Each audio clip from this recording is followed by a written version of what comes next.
right. I love that that music that they have introducing these panels. That's fantastic. Yeah. Um, so I'd like to welcome everybody to the Give Me LibertyCon panel. Um, for those of you who might be new to LibertyCon, since this is a virtual convention, we welcome everybody. Hey, everybody out there. Um, Hi there. yeah. We got the wave coordinated, looking good. You might say, well, this is just we have already been given LibertyCon. Here we are. It's LibertyCon, and why do we need a panel called Give Me LibertyCon? Well, the answer is, oh, first of all, I'm just going to introduce the damn cat. He's going to come through. So, all right, here we go. Just so you know, he's there. He's young. He bounces. So yeah, don't call the PETA people on me here. In fact, he's already back. So, give me LibertyCon is not about cats, but what it is a book that's a con that is a book. Well, first there was a con, um, and then there was the book many years later. Why? Why is there a book called Give Me LibertyCon? Well, I blame it entirely on these guys here, Christopher Woods and David Weber. Um, and we're gonna talk a little bit about the book. We're gonna talk a little bit about the history of LibertyCon. You can see who our panelists are because we all have our names there. How cool is that? It's like you can't forget your name placard in a virtual convention because it's right there. Hey, yeah, You had somebody, cats, okay? I got teenagers. yeah, yes. Gary is an editor, so he is doubly prepared. Um, in fact, we have all at this panel worn the editing chapeau. So we'll talk a little bit about that too. But I think this may have been, is, Chris, was this your first anthology? No, actually, it was my second anthology, but I didn't do a whole lot with the other one except for write a story and approve a Yeah. few But for my but you edited and wrote Herd on this one all the way through. Yeah. So in that sense, it was your first anthology, wasn't it? Yeah, well, pretty much because Chris Kennedy did the most of the cat wrangling on the other one. So yeah. Yeah. So, Chris, why don't you tell us about your first experience with LibertyCon and how that had inspired the book? Well, it was let's see, what was it? It was 2016, I believe, was my first LibertyCon, and I was actually amazed at the whole thing. It was the second convention I'd ever even been to, and it was just, me and Wendy stood there just with our mouths hanging open, going, "Oh my God, I loved it." Wendy being his wife, not the character from Peter Pan. Wendy being my wife, she's right behind me. She's finishing up Wendy. her work. Right. But we loved the con, and then we came back the second year, and it was even better. Which it gets better every year, I think. So when we left that year, it was like we need to do something to show them our appreciation. So we went through a whole bunch of different ideas, and it ended up coming down to Johnny Minion mentioned he said, "Why don't you give away a Tuckerization at the Christmas party?" I was like, ooh, can't we kill them all? Meteor strike, So I approached Brandy, and I mentioned the concept to her, and she liked it. And then I met Timmy, that the same year that I talked to Brandy about doing it, I met Timmy for the first time, and he was a great guy, and I wish I had gotten to know him a little better, because he passed away shortly after that. And there's no connection. None at all. I see. Yeah. So then it turned different. We had talked about doing this, and then David Weber kind of heard about it, and he was like, "Oh my God!" And I think those were the exact words. on the Yeah, phone. That sounds like you, David. Well, Chris had said, we need to do an anthology and distribute it at the con. That would be like a gift to Timmy, a memorial to Timmy, and it would be something special for the con, which I thought was a fantastic idea. Yeah. But Timmy's footprint extended beyond LibertyCon. Yes.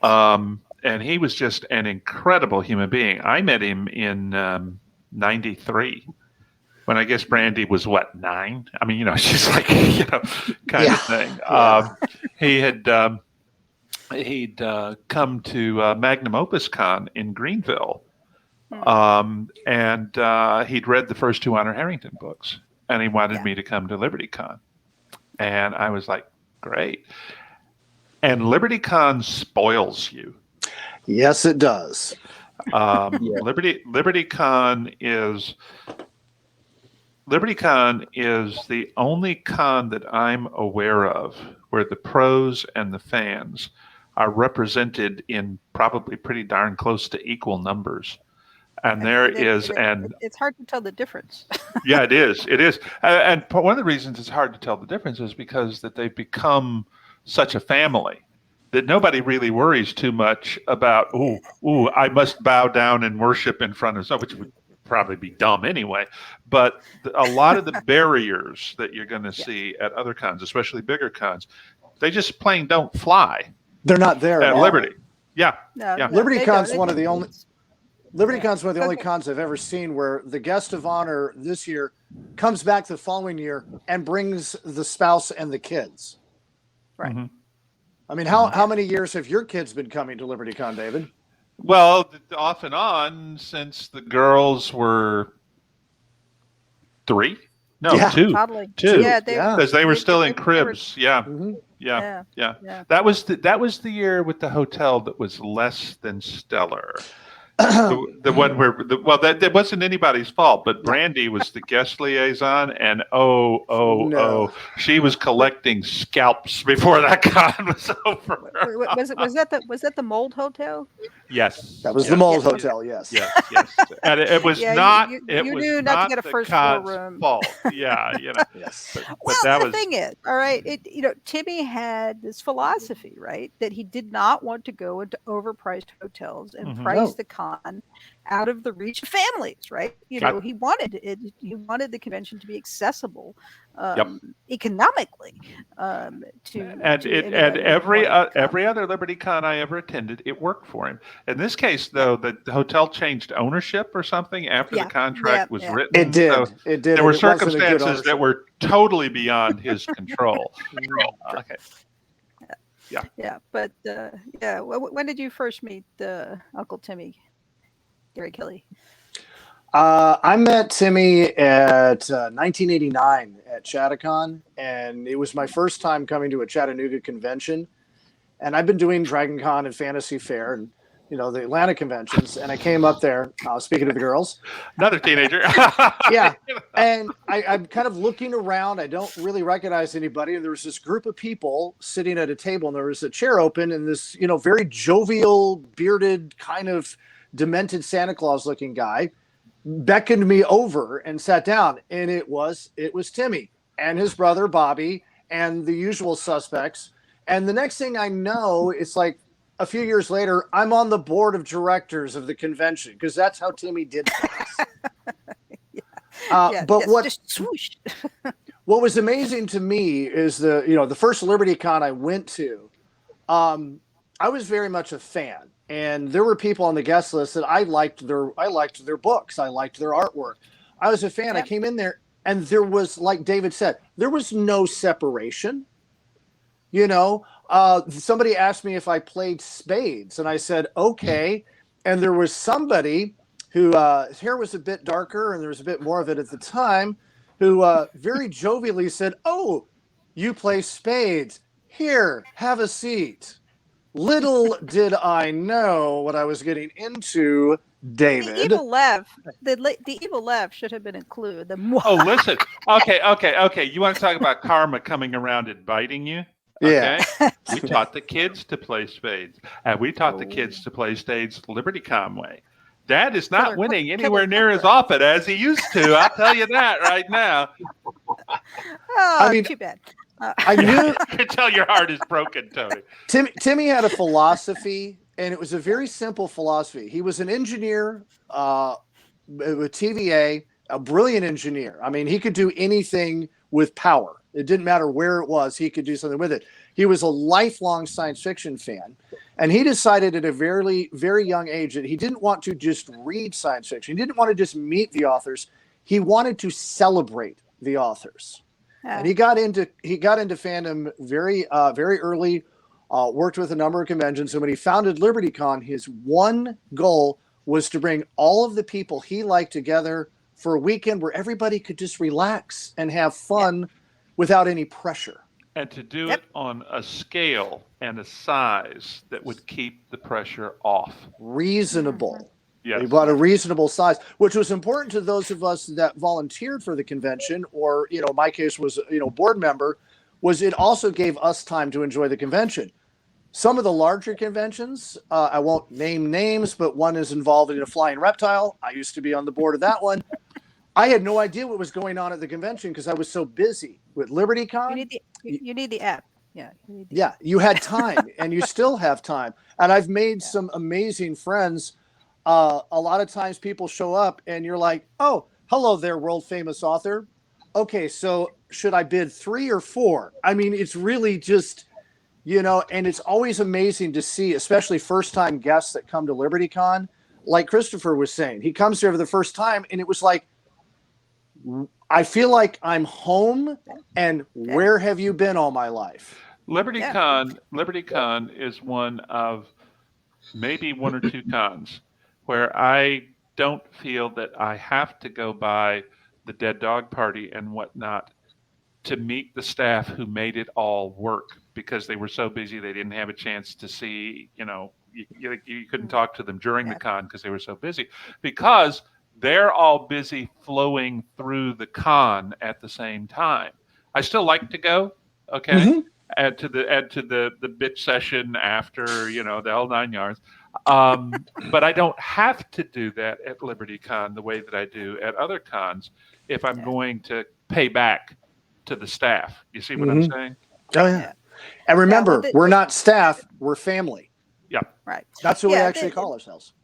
Yeah. One of the neat things about this anthology is that that Chris had to begin with was that whole idea of Tuckerizing, not necessarily red shirting, although in some cases red shirting as well.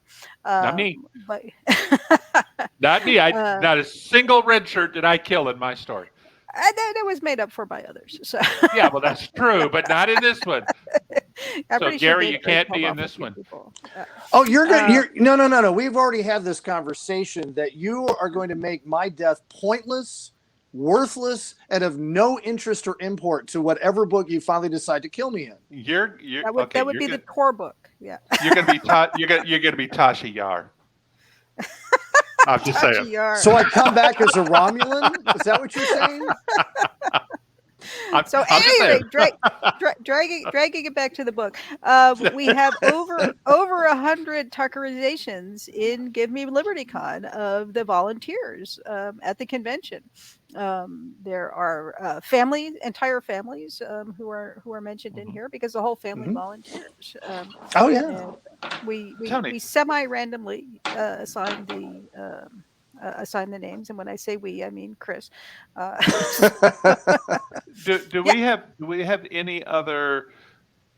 I know in the case of the Star Kingdom novel, we took the characters from Give Me LibertyCon and incorporated them into the next novel.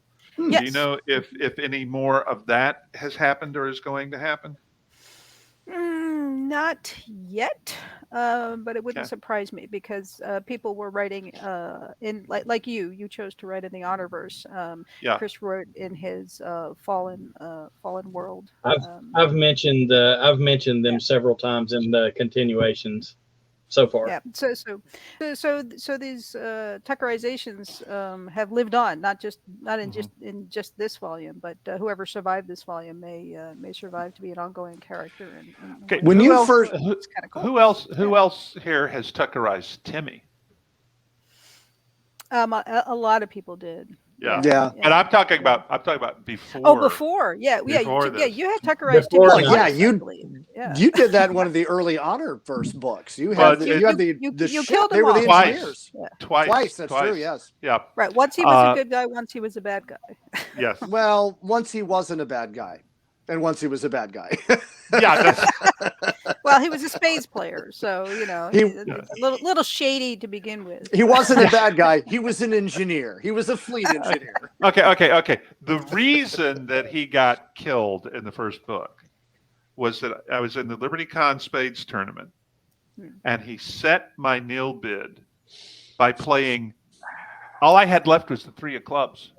We need The last card in footnotes. my hand. We need The last footnotes card- for this. Somebody do a hyperlink to the rules for Killer Cutthroat Spades. So. but so I bid a nil, and the last trick taken was with a diamond, and all that Green Timmy tea, had left was not bourbon. was the 3 of clubs, and he threw it, the 2 of clubs, and he threw it, and I had the 3, and he set me on the 3 of clubs, and he went dancing around the room, waving the card. It was the dancing that did it. The 3 of clubs. I sat Weber on the 3 of clubs. So I have that to is admit, why. I never saw Timmy dance. Yes. Oh, yeah. That is it's, why Her Majesty's Light Attack Craft Cutthroat was taken out by a freak hit after it had won the battle. I'm just saying. No vengefulness on my part. No, none. merely cosmic karmic justice. Yeah, absolutely. For those that are unaware, I cannot tell you how many Timmy stories and how many LibertyCon stories revolve around. So there we were playing spades. Yes. It is a version of I was sitting on the corner minding my own business when. Well, right. So there I was trying to bid a nil. I mean, it is funny how spades has become part of the DNA of LibertyCon. Unless I'm mistaken, right this minute, Timmy is playing spades with St. Peter, St. Dismas, and St. Jude. Okay, I'm just saying. And he probably just set St. Peter. No, well, okay, probably. Yeah, he would have. Back out of the game. Yes. Hey, Pete, you didn't mean to bid that nil, did you? Oh, darn! Did I set you?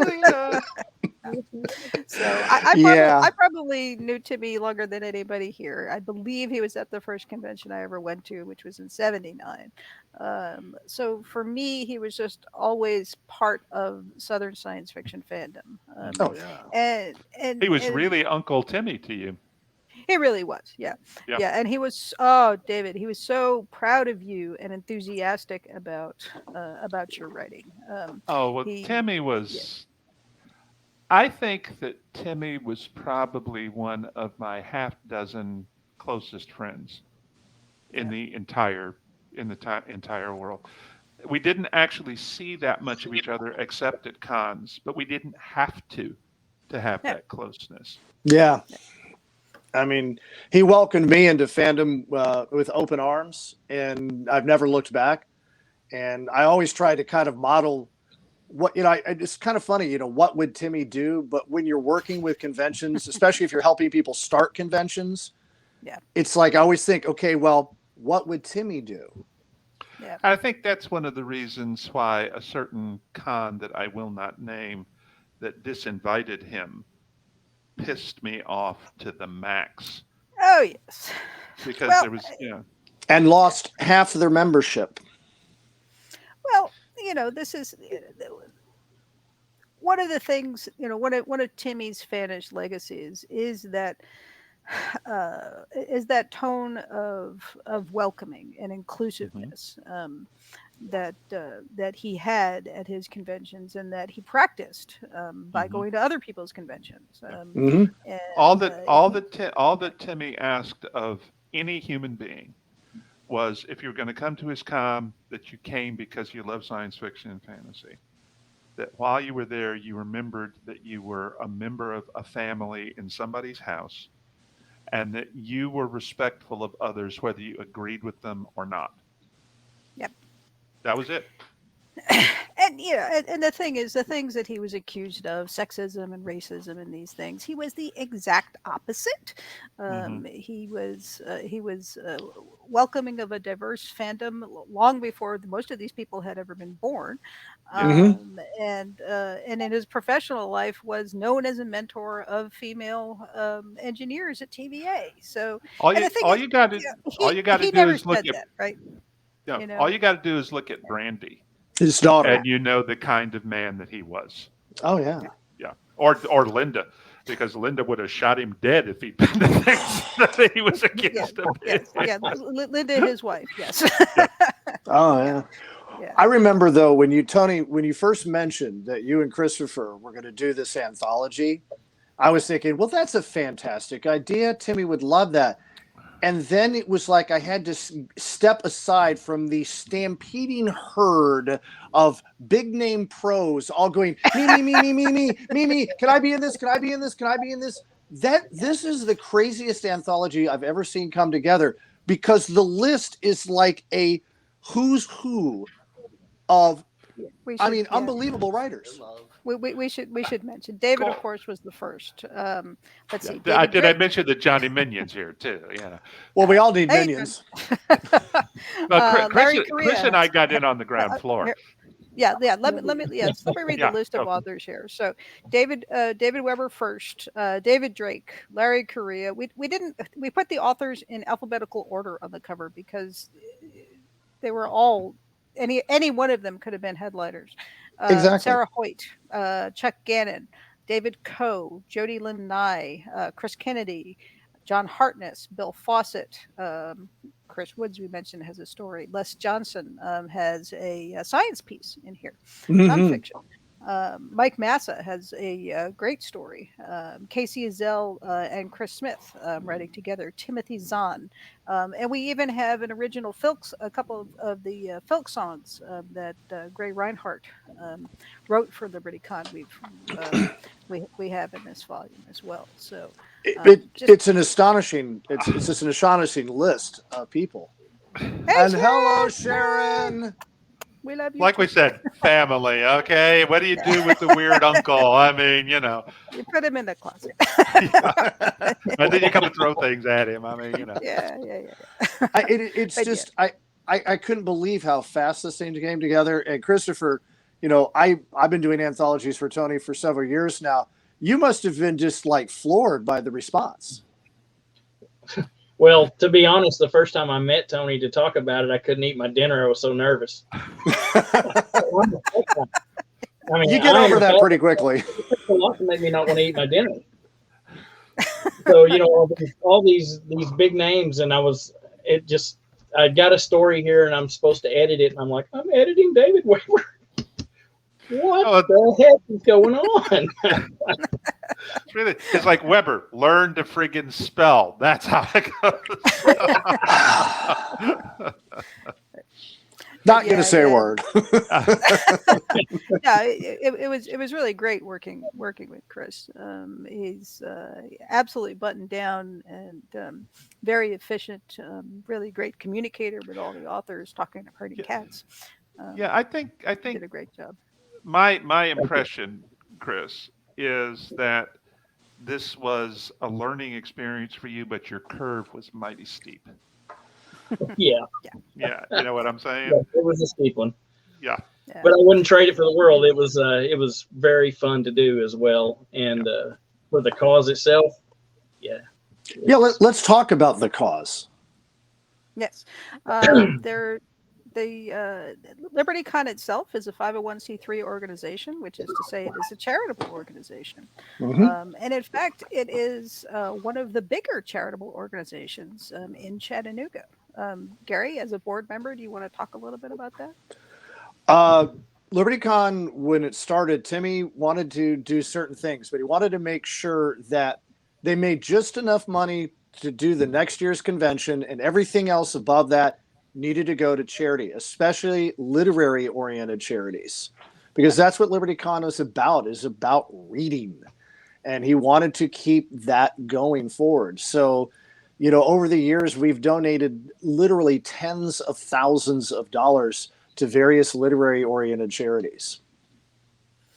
Yep, and that's expanded out to include veteran-oriented charities, and every year there's a different one. Yep. And we like to spread the love around. And I do want to point out, it has been a while since I've actually been on the board. I'm one of those, you know, former board members. But that is a philosophy that has not changed with the passing of the guard, the passing of the torch. Brandy, of course, you know, very much her father's daughter, has embraced those ideals, and I think run even further with them. I love the expansion out to the veterans charities. As a veteran myself, I greatly appreciate that. Yep. And so part of the proceeds from the volume go to LibertyCon itself, and part of the proceeds go to fund a scholarship that is administered by the Interstellar Research Group. Now, the Interstellar Research Group sounds very fancy and highfalutin. So it is now, but those black motherships hovering over Los Angeles. You There's know, a bunch of really smart people involved with that group. Yeah. There are, and Timmy was one of them. He was one of the, if not founders, but certainly moving spirits of the of taking the notion of what started out as the Tennessee Valley Interstellar Workshop. There we go. TVIW, Tennessee Valley Interstellar Workshop, and turning it from a casual lunch with a bunch of science fiction writers and physicists and educators into now a NASA-funded serious science actually getting done and being funded meeting in September. So that group, also a 501c3 organization, administers two scholarships to college undergraduates. And I highly recommend parents and students seeking it out. The call is open for submissions to scholarships, and one of those scholarships is now being named after Timmy, to encourage study of the hard sciences. So and engineering too. Yeah. Oh yeah, engineering. Can't forget engineering.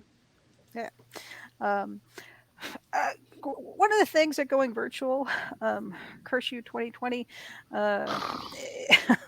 sort of put the kibosh on, was that we had a really cool idea for a scavenger hunt that we wanted to do in person in 2020, and that was to have the books which are going to appear last year, and so they did, but the convention didn't. At any rate, in the back of the book, there is a list of all the volunteers' names and the stories that they were Tuckerized in, and we were going to have prizes for people to collect the autographs of not only all the authors, but also all the people who were Tuckerized, and I hope we can do that next year. So that would be great. I'm hoping we can. Yep, fingers crossed. We talked about how there was a rush of authors who signed up to do this. In fact, there were so many authors that we didn't get to use them all. And we have gotten the approval to do, I think I can announce it. Can I announce it? You should announce it. Chris, you tell him. Well, it's all David's fault.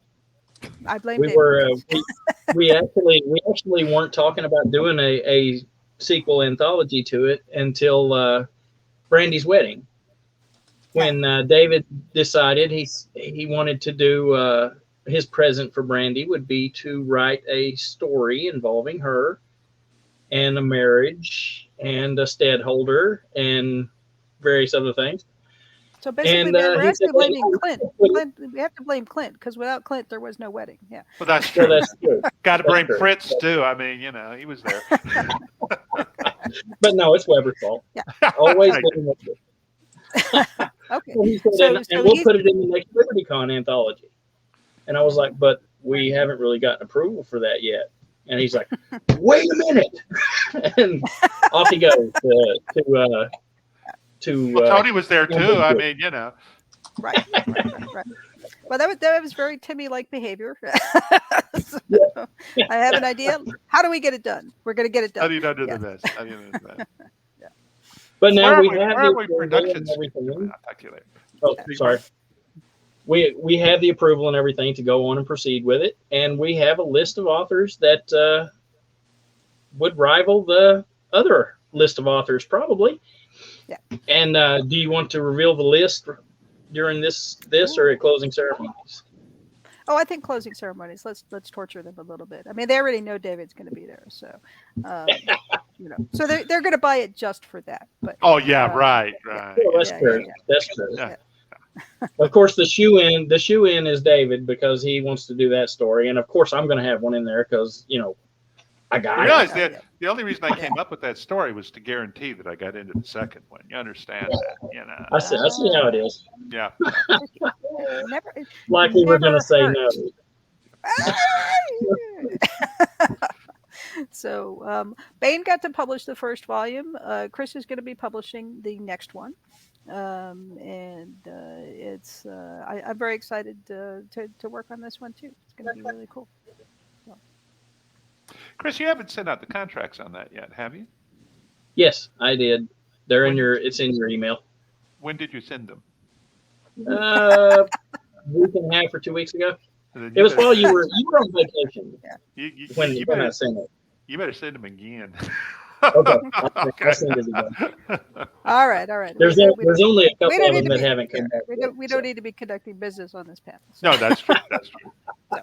But this is how the sausage is made, Tony.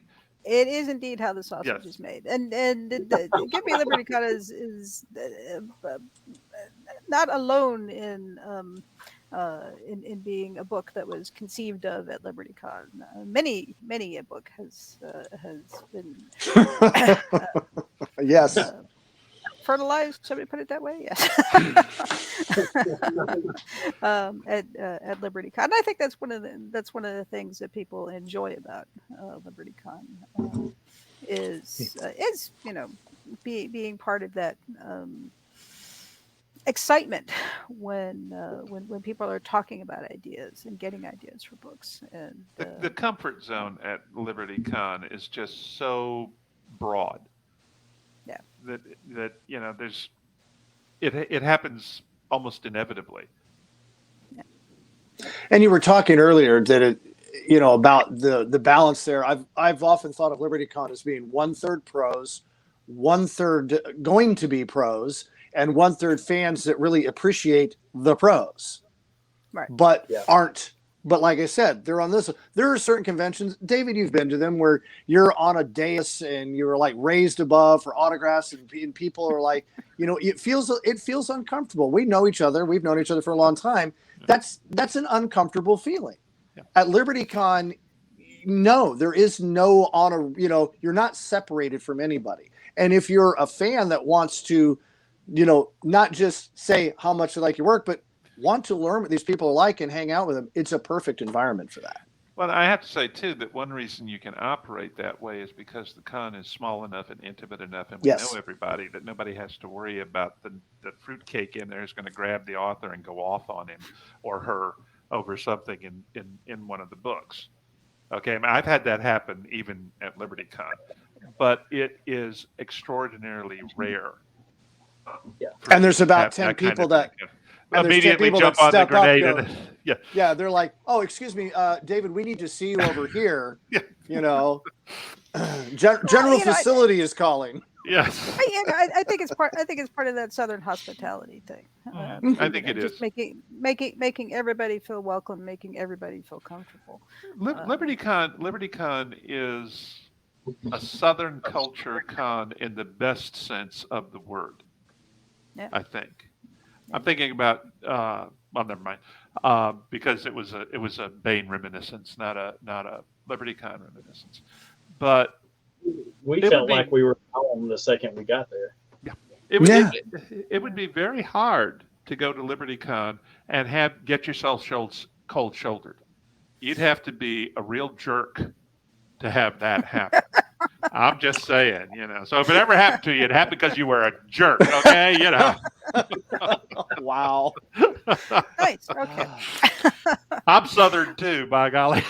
Well, yeah. I mean, it's again, it's the idea of hospitality. It's the idea. It's the old science fiction idea of, you know, you read science fiction and fantasy. We have something in common. Let's come together. Let's talk about what we have in common. Let's enjoy these things that we take so much joy in, and share that. And and that's what conventions used to be like. Yeah, as a matter of fact, the first time Larry Niven came to LibertyCon, he's like, I feel like I'm back in the '60s at our little gathering conventions we had back then. It felt very old school to him. But at the same time, I don't want anybody thinking that it's just a bunch of fusty old authors sitting around talking about books. There's a lot that LibertyCon has embraced over the year: gaming, media. Hey, we're not opposed to Marvel movies, and we talk about them. I do think it's funny that our gaming is actually run by Steve Jackson. He's that the best guy you could get? I mean, jeez. I'm like, wait a minute. Yeah, Steve Jackson playing Munchkin himself. And it's like, and he's really good at his own game, which, by the way, not all game designers are. That is a true thing. Yes, but it's like, wait, Steve Jackson is running gaming at this? Yes, he is. And it's like that thing, because Steve came and was like, oh, I can have fun here because, once again, there's not that big high pressure thing. Because how often do people like that get to play their own games? Yeah. I think it's fair to say that LibertyCon's DNA is probably more strongly literary than anything else. But I also think it's totally fair to say that Timmy was welcoming to all aspects of fandom, and that therefore a con that had his footprint so firmly on it almost has to be the same way. And it's kind of like LibertyCon has been around so long. Its leadership has been multi-generational with a flow that has been fairly steady. Okay, so you now have the children and the grandchildren of the original founders running it. They learned at their parents' and their grandparents' knees how a con is supposed to be. And I don't think they even really need to think it through that much. Because the DNA, the LibertyCon ethos, if you will, is just so deeply ingrained into them that it's just, it would never occur to them that it could be any other way. You know what I'm saying? I think that's one thing that LibertyCon has done well, and again, was planned, was built in, is that passing on of culture. Of passing on of the traditions, so that there are new generations who have come to enjoy this and who want to.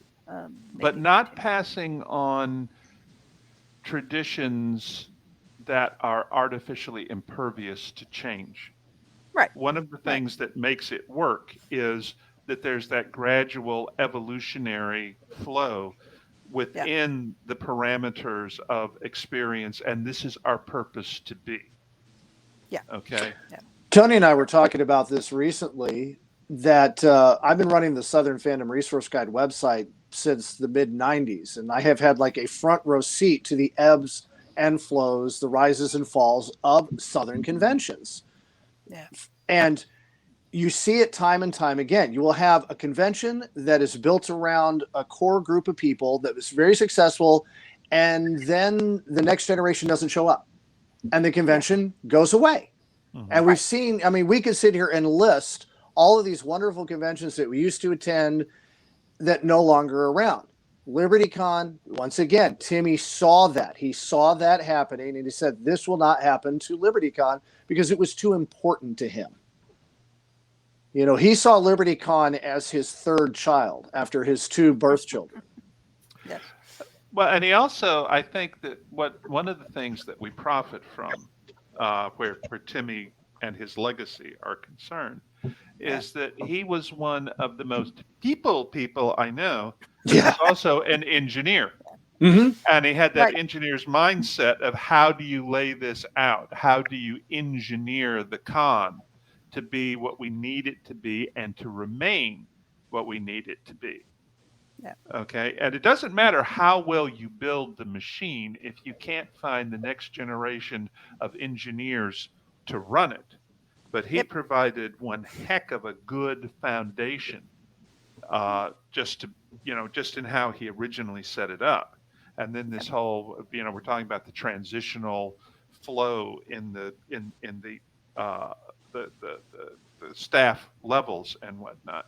Mhm. Um, that I think owes a lot to the fact that he looked at how parts fitted together and Yeah. designed the con the same way that he would have engineered something for TVA. Yeah. And the Yeah. parts can change. I mean, Yep. there are more Right. former board members than there are board members, and except for the ones that have passed on, I think almost every single former board member still attends LibertyCon. Yeah. And we should say pays to attend LibertyCon. Oh Yeah. yeah, we all pay. We all pay. We all pay, and that's another thing too. Is that the only people that don't pay are the main guests. Everybody The else, actual, no, yeah. no, we're all on that same level. Yes. And I think that's part of that ownership, that you feel that you really are a member of LibertyCon. You're not buying a ticket, right? Okay. Yeah. A few years back, when Timmy's health really Mhm. started going south, Linda had sent us an email, and so Yeah. had Brandy, talking about how he was doing. And I had not been planning on attending LibertyCon that year. It was way too late, anything else. And Probably owed somebody a manuscript. Yeah. I sent Brandy an email while we were actually driving to a con. And I said, I'm just brokenhearted to hear this about your dad. I really wish that I could be there, but I know. And she said, for you, Uncle David, don't worry about it. Come. And I did. Okay. That's what the LibertyCon family really is about when you get down to it. Okay. That since my need to be there and her need and ability to see to it that Sharon and I got there. Okay. Yeah. That's because she counted you as staff, David, and put you to work. Well, that's true. But, Oh, yeah, we all work. yeah. Well, Constable. again, it's that sense of everybody brings something to the party, right? Mhm. So some people, they work as door guards at the art show, or they work as runners for the art show, 10 bar. or you 10 bar at the con suite, or you serve with your time. You're entertaining on panels. Todd We McGaffrey's try. breakfast. Right, Todd McCaffrey making crepes for all of us. There was Yes. just Really the well con- too. I know we need to have That's him a back. skill. Yeah. Yeah, which caused John Ringo then, I think, what did he make? Chili the next year? Not for Mhm. breakfast, but yeah. Yeah. John would have But yeah, served you that for breakfast in a heartbeat. Yes, yes, he would. But yeah, the con suite is itself a work of art, and a work of love. People bake for the con suite. People make fresh food for the con suite. It's not just Little Debbie is based in the Chattanooga area. It could just be really fresh Little Debbie's, but it's not. How many years have I been getting all my friends to bake cookies? Yeah. Mm-hmm. We bring in Yep. like 500 cookies and 10 gallons of milk and say milk and cookies because why not? Because why not? Yeah. Mhm. Yeah. Exactly. So the art show is a really, really well done art show, and I know that Anne and her staff have put together a virtual art show for this convention as well. That Mhm. you guys should all check out. It's, I'm sure, somewhere, and And that's there's been also a virtual huckster room too. Yeah. the art show has been a very important part of LibertyCon since it started. I was the art show director for 4 years for the convention, and Timmy's love of art was just as strong as his love of science fiction and fantasy. I love the cover. I think Timmy absolutely would have been tickled pink by that, and probably is tickled pink by this one. It is just beautiful. Who did that again? Melissa Gay. Melissa. Yeah. Yeah. Yeah. Melissa Gay is a Nashville artist. She was a former LibertyCon guest of honor. And yes, the artists were a big part of LibertyCon and always were, because Timmy appreciated the artists as much as he did the writers. And it gave him a chance to bring in some of his favorite artists. Daryl Sweet was one of my favorites. I think we were probably, LibertyCon was the one of the last conventions that Daryl Sweet got to go to before he passed away.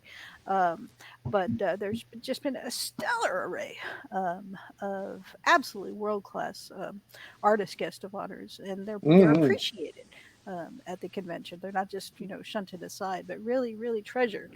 And I think LibertyCon is one of those rare, what would it be fair to call it, mid-sized or a little bit bigger cons? yeah. But Mhm. if you are a big name pro and you get an invitation to LibertyCon, You've arrived. I don't. Well, no, I don't think I've ever heard of anybody saying, "Nah, it's too small." Nah, it's kind of like, No, "Oh, no, no, no, no, no. LibertyCon, I get my No. foot in the door." Woo, oh yeah. And something that's very subtle, that this may be a little inside baseball, but we've always had the tradition at the art shows at the end of the weekend, we tabulate everything and then we write a check and we hand it to the author. I can tell you that's actually very rare in fandom. And I cannot tell you how many artists over the years have been, wait, I'm getting paid now? Yeah. I'm not having to wait 6. Oh, thank you. I can pay my mortgage. Yeah, I mean, one of the reasons is because the art auction is a huge deal Saturday night. Oh yeah. Yeah. Timmy was himself a great auctioneer. Long before there was a LibertyCon, Timmy was requested as an auctioneer at conventions all over the South and Midwest. I had so much fun doing it. Yeah. I'm trying to think of something that Timmy did that he couldn't manage to have fun at, including driving his golf cart maniacally around the choo-choo. I mean, Except for that one year somebody borrowed his golf cart. Oh, I wonder who that was. Oh yeah, that was me. No, it was me. Gary. We just wanted to see. He was in a panel. He wouldn't miss it for an hour, or so we thought. When you get the phone call from Brandy going, "Do you have Dad's golf cart?" and the answer is maybe. And I've got a cart full of pros with me. I might know who has it. I think you can get back to the. Okay, yeah. He thought it was really funny when he found out who I was carting around, and I won't name names. Okay. All right. Yeah, the Chattanooga Choo Choo was a hotel that the LibertyCon was at on and off for a few years, and it had a very sprawling campus, Yes. huge parking lots, and it had a convention center that was separated from the sleeping rooms by giant parking lots, and even if trains, and also trains, because the song train cars, yeah, Choo Choo was track 29, right? That was literally track 29. And by the way, David, all that parking lot is now a bunch of like 5-story condos and apartment buildings. That's depressing. Oh yeah, that whole area is completely changed now. Great. Yeah. When we were there, it was sort of you really didn't want to leave the campus of the hotel itself, and there was a security guard there because there needed to be a security guard there. Nowadays, the south side of Chattanooga is completely changed, and very much for the better. I credit LibertyCon as having been there, but at any rate, are we getting? I think we're probably getting the high sign that we're going to need to wind this up, or do we just lose Gary Kelly? No, apparently he just dropped. Okay. Maybe a technical glitch. He's probably stealing somebody's golf cart. What are those? Oh, darn! I thought that was that trivial death. I mean, Okay, it's just like... there we go. So there, all right. There's Gary. There's I had nothing to do with that, Gary. David. Sure you didn't. Yeah, all right. Sure now everybody's back with us. Yes. All right. Good. Amazing. I'm not sure if these amazing how that happened. Yeah. Yeah. Well. I What's don't know if these remarkable are is you supposed to came be back.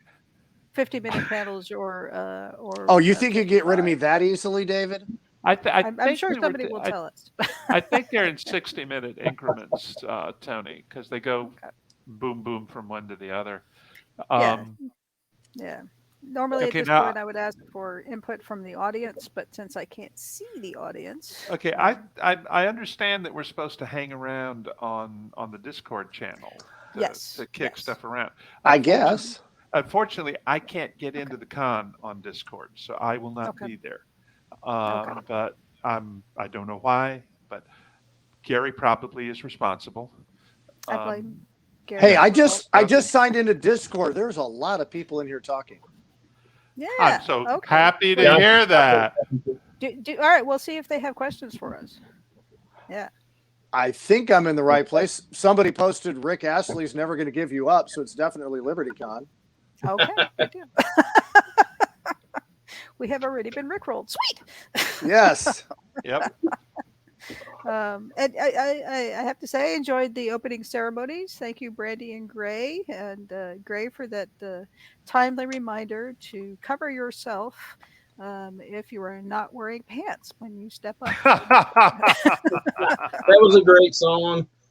It was a nice adaptation of one of his folk songs, again published in our volume, Give Me LibertyCon. There's also a history of LibertyCon in there that Brandy and Ann and some of the other committee members contributed to. So if you're interested in science fiction fantasy history, we have a little bit of that. Um, we tried to get the flavor of the convention in the book, and you know, And I I think guess we succeeded. one of us Yeah. probably should have been. Chris, have you been paying attention to Discord? Yes, I'm kind Okay, of back and watching it. because It's good. I just went over here and looked at it, and there's this wonderful selfie from Brandy holding up a copy of Give Me LibertyCon with that wonderful Yeah. smile of hers, Okay. and a I lot of wish very strange comments and conversations. And I they I wish also noticed how many people are saying, "Oh, look at David Weber trying to shift the blame." Oh, I don't believe you. You're just fibbing to me because you know I can't get in. It's right there in Discord. Yeah, right. You sure. can All right, well, trust we me. Chris. All right, we should mention I'm that an there are many. editor. We should mention that there are many ways to buy this book. Okay, first of all, you can buy them from independent bookseller Glennis LeBlanc from The Missing Volume.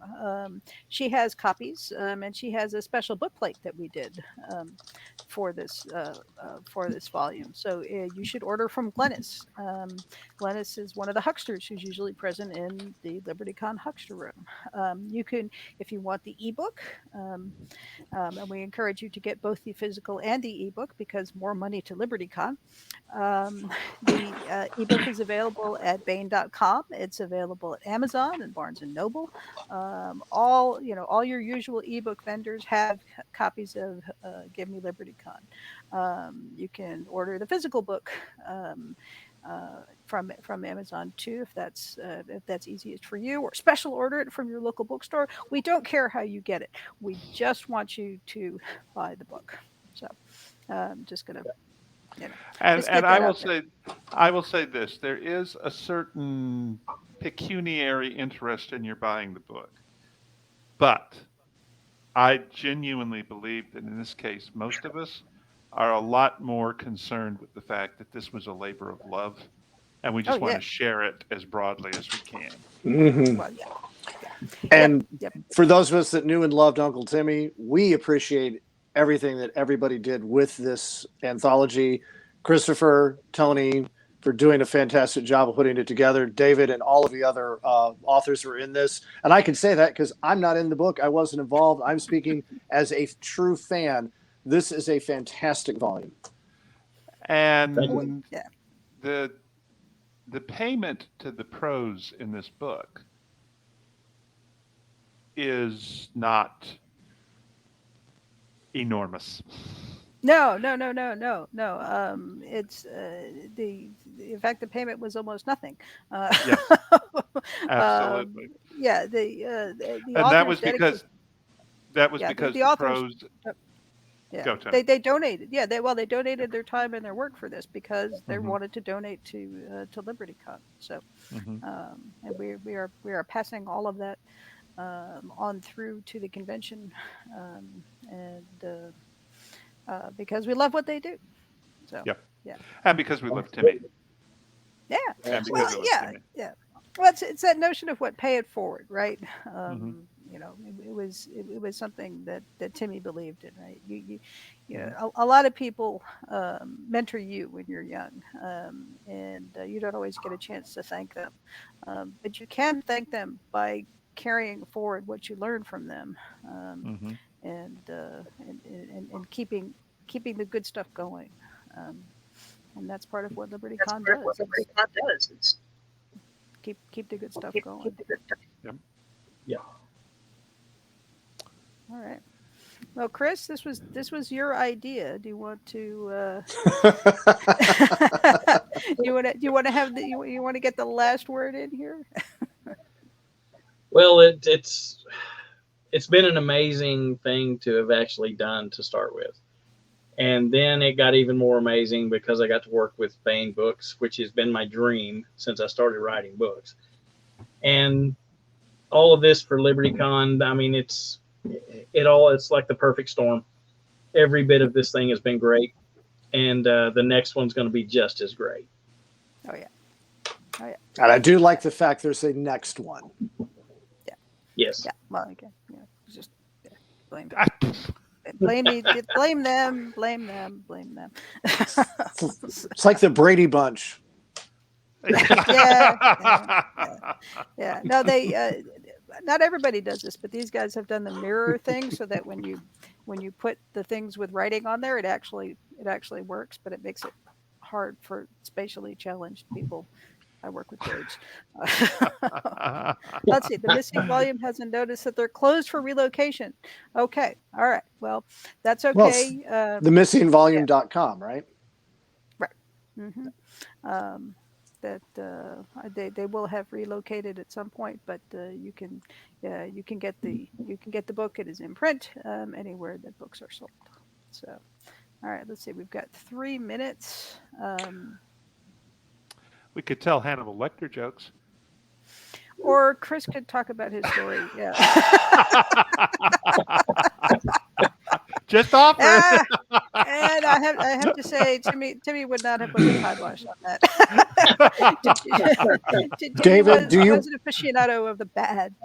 Do you really want me to start in with dad jokes, David? Do you really No. want that to happen? Well, no. Dad joke. On another day. On another day. What do you Right. call a chicken who counts No. its egg? It's a mathema-chicken. Oh God. See, here's the problem, David. Is I've been telling dad jokes for years, but I don't have any kids. I guess that makes me a faux pas. Absolutely. My ears hurt. This is terrible. Just today, somebody at the table told me that just like J.R.R. Tolkien, I was a sagaist when I wrote. So I told him that obviously means that when I get it wrong, I'm a misogynist. Your turn, Tony. I'm sorry. Oh no! I'm a mom. We punish this shit. Oh God, that was Tony, a pun, wasn't it? This is terrible. What have I done? But Tony's like, somebody has to take a stand against this madness. Yeah. I guess you will be the Punisher. I could see me as the Punisher, actually. No, that's publisher. Oh, publisher. Yes. Publisher. Yes. Much the same job description. Yes. Okay. This is from Discord. The problem with virtual is that you can't assault Gary Poole. Thanks, Doug. That's been a problem. But you can store it up. You can store it up. Save it for next year. All right, we have a note from the technical person. Please start closing. Yeah. Please wind it up. All right. Because I have the limo. I have the limo waiting. I paid all this money, but it didn't come with a driver. So I have a car, nothing chauffeur it. All right. On that happy note. Thanks for sticking with us. If you haven't already, Bailed. bought the Yeah. bandage or bleeding ears, please do go out, seek out, give me LibertyCon, and enjoy the convention. Have a great time.